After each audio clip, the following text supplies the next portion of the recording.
Welcome to the Roundhouse in Santa Fe, home of the New Mexico Legislature. Come on in for a quick look at how the legislative process works in our state. The Senate will come to order. The clerk to call the roll. Senator Brandt. Each regular legislative session begins at noon on the third Tuesday of January. In even-numbered years, the legislature meets for 30 days. In odd-numbered years, for 60 days. Two bodies make up the legislature, the House of Representatives and the Senate. There are 70 members in the House of Representatives, each elected for a 2-year term, and 42 members in the Senate, each elected for a 4-year term. Representatives must be at least 21 years old, and senators must be at least 25 years old. Our legislators come from all around the state and from all walks of life. They are farmers and ranchers, attorneys, educators, business owners, and retirees. They are also true citizen legislators. They don't earn a salary for their service, but they are reimbursed for some of their expenses. Each floor session begins with the presiding officer calling the body to order. In the House, that person is the Speaker of the House, a member who is elected by the other members of the House and who can participate in all votes.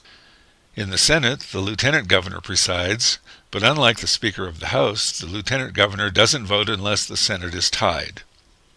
In addition to the presiding officer, there are other people on the rostrum at the front of the chamber. The chairs next to the Speaker or the Lieutenant Governor are for dignitaries and special guests. The Chief Clerk and various staff members sit at the long, curved desk in front of the presiding officer.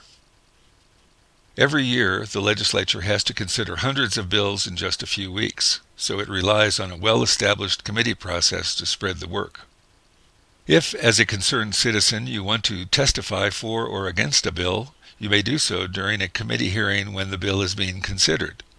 If you can't be there in person, you can still watch a webcast of the hearing on the legislature's website. The chair would like to recognize the lady from San Juan. Thank you, Mr. Speaker. Floor sessions in the House and Senate are also webcast, but they're more formal than committee meetings. Only legislators are allowed to speak on the floor. Though citizens can't participate in the floor sessions, they can watch from the public galleries above the chambers. A typical legislative session begins with most of the work done in committee meetings. The floor sessions are less busy at this time, but that changes as the end of the session approaches.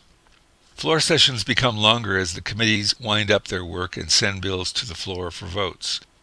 Legislative sessions typically end with a week of long floor sessions and debates, some lasting well into the night, and final votes taken on many issues. Final votes are taken electronically in the House. Members push yes or no buttons on their desks, and the vote tally is displayed on the wall. In the Senate, final votes are taken either by calling the roll or by members raising their hands. At noon on the last day of session, the legislature adjourns and our citizen legislators return to their districts all around the state. Information on the legislature's work during sessions is available through its website, where you'll find not only webcasts for committee hearings and floor sessions, but also committee schedules, agendas, and legislation. Committee schedules are subject to change, so if you plan to attend a committee hearing on a particular bill, call the legislative switchboard to make sure it's still on the committee's agenda. And when you visit, don't forget to take a tour of the building itself. Tours are offered year-round, and you'll have a chance to see the world-class art on display and learn more about New Mexico's legislative process.